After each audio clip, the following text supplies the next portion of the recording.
Everyone, जय श्री राम। कैसे हैं आप सब? आई होप हनुमान जी की कृपा से आप सब बहुत अच्छे होंगे। आपका साथ ऊपर वाले का हाथ है तो मैं भी बहुत अच्छी हूँ।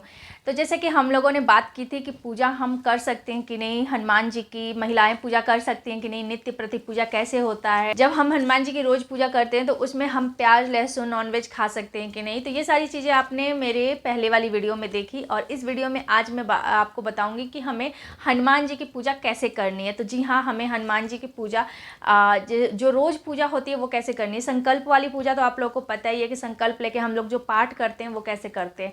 लेकिन आज की वीडियो में आप लोग को बताने वाली हूँ कि संकल्प नहीं लेकर मतलब रोज़ जो हम पूजा करते हैं वो हमें कैसे करनी है, क्योंकि बहुत सारे लोगों के ये भी सवाल होते हैं और ये कन्फ्यूज़न होता है कि रोज़ हमें पूजा कैसे करनी है हनुमान जी की। हम महिलाएँ हैं तो हम क्या चढ़ाएँ क्या नहीं चढ़ाएँ, कैसे उनको स्पर्श करें नहीं करें, ये सारी कन्फ्यूज़न आज आपको इस वीडियो में मैं दूर करूँगी। आपकी अपनी दोस्त, अपनी बहन, जो भी आप मुझे मानते हैं, आज आपको सिंपल और एकदम सरल लैंग्वेज में आप लोग को बताऊंगी ताकि आप लोग को समझ में आ जाए। तो मैं पूजा आप सभी का स्वागत करती हूँ अपने चैनल पूजा के भक्ति भाव में। तो चलिए वीडियो को शुरू करते हैं। तो देखिए, हमें सबसे पहले हनुमान जी की अगर आप फ़ोटो रखते हैं ना तो फ़ोटो को आपको डेली साफ़ करना है, ठीक है। डेली आप कोई कॉटन का कपड़ा रखिए, उससे आप डेली फ़ोटो को साफ़ कीजिए। और उसके बाद अगर आपके पास मूर्ति है हनुमान जी की, तो आपको एक बात और बता देते हैं कि अगर आप मूर्ति रखते हैं हनुमान जी की मंदिर में, अपने घर के मंदिर में, तो आप उसमें प्राण प्रतिष्ठा ना करवाएं। जी हाँ, प्राण प्रतिष्ठा ना करवाएं। आप उन मूर्ति की ऐसे रख के पूजा कीजिए और उसमें प्राण अगर आ जाते हैं हनुमान जी की कृपा से तो बहुत अच्छी बात है, वरना आप प्राण प्रतिष्ठा ना करवाएं।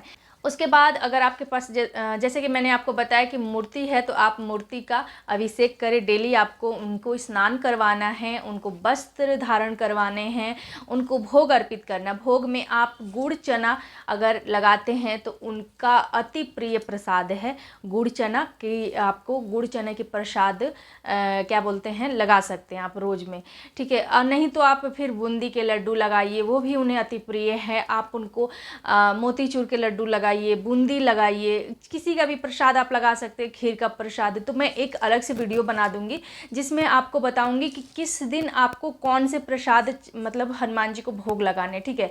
तो इस वीडियो में अगर मैं बताने लगी तो वीडियो बहुत लंबा हो जाएगा। आपको धूप दीप लगाना है। दीप आपको लगाना है चमेली के तेल या फिर तिल के तेल का, ठीक है। तेल या फिर चमेली का तेल, या फिर आपके पास शुद्ध देसी घी अगर मिलता है तो उसका लगा दीजिए, नहीं तो आप तेल का लगाइए, उससे जल्दी हनुमान जी प्रसन्न होते हैं।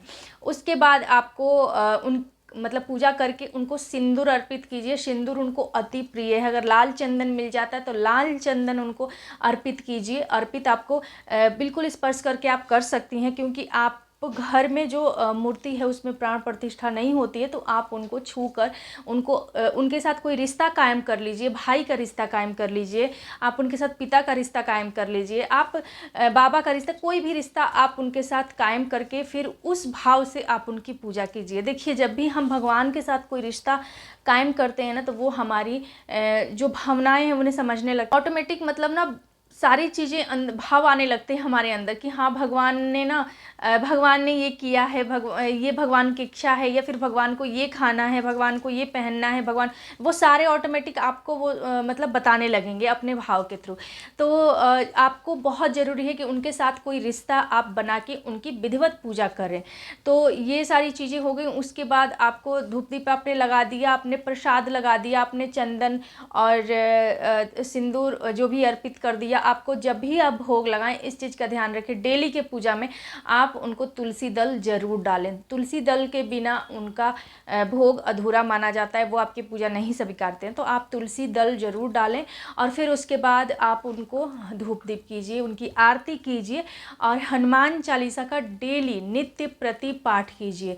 आपको एक हनुमान चालीसा का अगर नित्य प्रति पाठ करते हैं तो हनुमान जी तक आपकी पुकार पहुंचती है। तो आपको रोज़ हनुमान चालीसा का एक पाठ करना है। तो ये तो मैंने आपको सरल विधि बता दी हनुमान जी की पूजा की, ठीक है, रोज़ की पूजा की। लेकिन आपको ये पूजा करने से पहले राम जी की विधिवत ऐसे ही पूजा करनी। तो हनुमान जी अपने पूजा से प्रसन्न नहीं होते हैं अगर आप राम जी की विधिवत पूजा कर लेते हैं, राम जी की आराधना करते हैं, जितना राम नाम का नाम लेते हैं, जितना आप राम की गुणगान करते हैं, राम महिमा गाते हैं, उतने ही हनुमान जी आपके ऊपर प्रसन्न होते हैं, क्योंकि हनुमान जी के रोम रोम में राम बसे हुए हैं। वो राम भक्त हैं, राम की सेवा में दिन रात लीन रहते हैं। तो पहले आपको विधिवत राम की पूजा करनी है। हनुमान जी की पूजा करने से पहले आप अगर राम की पूजा करते हैं तो हनुमान जी आपकी पूजा स्वीकारते हैं। अगर आपकी पूजा में कुछ ऊंच नीच हो जाए, कुछ गलती भी हो जाए, तो भी हनुमान जी उसे स्वीकार लेते हैं, क्योंकि सबसे पहले आपने उनके प्रभु राम की पूजा की है। तो इस तरह से आपको पहले राम की पूजा करनी है, राम स्तुति करनी है रोज में, और फिर उसके बाद आप राम नाम का माला कीजिए। राम का जितना आप दिन भर में नाम लीजिएगा, उतने हनुमान जी प्रसन्न होंगे आपके ऊपर और आपकी सारी इच्छाएं पूरी करेंगे। तो ये सरल विधि जो मैंने आपको बताई है पूजा की, ऐसे एकदम सिंपल तरीके से आपको पूजा कर लेनी है। रोज में आप कर सकते हैं, और महिलाएं छू सकती हैं। घर के मंदिर में जो स्थापित होते हैं हनुमान जी, जो मतलब उनमें प्राण प्रतिष्ठा नहीं होता, अगर घर में भी स्थापित हो और प्राण प्रतिष्ठा किए हुए मूर्ति हो तो आप उनको स्पर्श ना करें, ठीक है। जिसमें प्राण प्रतिष्ठा हो जाती है उस मूर्ति को महिलाएं, लड़कियां कोई ना छुएं, ठीक है। अन्यथा आप ऐसे फ़ोटो रख के उनकी पूजा कर सकते हैं। उनकी पूजा में कोई बाधा नहीं कि मतलब आप महिलाएं हैं, आप लड़की हैं तो उनकी पूजा नहीं कीजिए, आप उनका पाठ ना करें, आप ये ना करें, आप ऐसे, ये सब अफवाहें हैं। इस पे आप ध्यान ना दें, आप पूजा कीजिए, आप उनके साथ कोई रिश्ता कायम कीजिए। फिर आप देखिए हनुमान जी कैसे आपकी सारी मुश्किलों को दूर करते हैं, आपके ऊपर अपनी कृपा बरसाते हैं। तो आप जितना राम का नाम लेंगे, जितना राम की गुणगान करेंगे, राम सीता का, उतना ही हनुमान जी आपके ऊपर प्रसन्न होंगे। आई होप वीडियो आप लोग को अच्छी लगी हो। वीडियो अच्छी लगे तो लाइक और शेयर करें अपने फैमिली फ्रेंड के साथ, और चैनल पे पहली बार आए हैं तो सब्सक्राइब करके ही जाना, क्योंकि यहाँ पे आपको इसी तरह की वीडियोस मिलती रहेगी। मिलती हूँ मैं आप सबसे अपनी ऐसी एक और नई वीडियो के साथ। तब तक जय श्री राम, जय हनुमान, हर हर महादेव।